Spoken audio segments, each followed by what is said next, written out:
യഹസ്കേൽ പ്രവചനം 3:18. ഞാൻ ദുഷ്ടനോട് നീ മരിക്കുമെന്ന് കൽപ്പിക്കുമ്പോൾ നീ അവനെ ഓർപ്പിക്കുകയോ ദുഷ്ടനെ ജീവനോട് രക്ഷിക്കേണ്ടതിന് അവൻ തൻ്റെ ദുർമാർഗം വിടുവാൻ അവനെ ഓർപ്പിച്ചും കൊണ്ട് ഒന്നും പറയുകയോ ചെയ്യാഞ്ഞാൽ ദുഷ്ടൻ തൻ്റെ അകൃത്യത്തിൽ മരിക്കും, അവൻ്റെ രക്തമോ ഞാൻ നിന്നോട് ചോദിക്കും. കേൾക്കാൻ കുറച്ച് ബുദ്ധിമുട്ടുണ്ടാക്കുന്ന ഒരു വാക്യമാണിതെങ്കിലും ഓരോ ദൈവ പൈതലും എന്തിനു വേണ്ടി ഈ ലോകത്തിലായിരിക്കുന്നു എന്ന് ഓർമ്മിപ്പിക്കുന്ന അതിപ്രാധാന്യമുള്ള ഒരു വിഷയമാണ് ഇത് പഠിപ്പിക്കുന്നത്.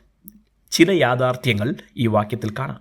ഒന്നാമത്, പാപത്തിൽ ജീവിക്കുന്ന ഒരു വ്യക്തിയോട് ദൈവത്തിന് നൽകാനുള്ള ഏറ്റവും വലിയ സന്ദേശം അയാൾ മരിക്കും എന്നാണ്. മരണമെന്നത് കേവലം ശാരീരിക മരണം കൊണ്ട് അവസാനിക്കുന്നതല്ല, ദൈവവുമായി ബന്ധമില്ലാതെ എന്നേക്കും നരകശിക്ഷ അനുഭവിച്ച് കഴിയും.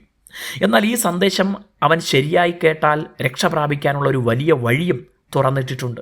അത് അവൻ തൻ്റെ പാപമാർഗം ഉപേക്ഷിച്ച് ജീവമാർഗം സ്വീകരിക്കുക എന്നതാണ്. ഈ സന്ദേശം പാപത്തിൽ മരിച്ചുകൊണ്ടിരിക്കുന്ന ഓരോരുത്തരോടും അറിയിക്കാൻ ദൈവം ജീവരക്ഷ പ്രാപിച്ച ഓരോരുത്തരെയും ചുമതലപ്പെടുത്തിയിരിക്കുന്നു. രക്ഷ പ്രാപിച്ച ഓരോരുത്തരും തങ്ങളെപ്പോലെ മറ്റുള്ളവരും ആകണമെന്ന് ആഗ്രഹിക്കുകയും അതിനായി ദൈവത്തിൻ്റെ ഈ സന്ദേശം അറിയിക്കുകയും വേണം.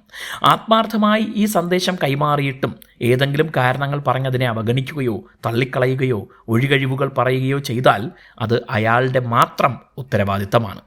നമ്മെ ഏൽപ്പിച്ചിരിക്കുന്ന ദൗത്യം കേവലം ഒരു ചടങ്ങായി ചെയ്യാനുള്ളതല്ല, ജീവിതം കൊണ്ട് അത് തെളിയിച്ച് അറിയിക്കേണ്ട സന്ദേശമാണ്.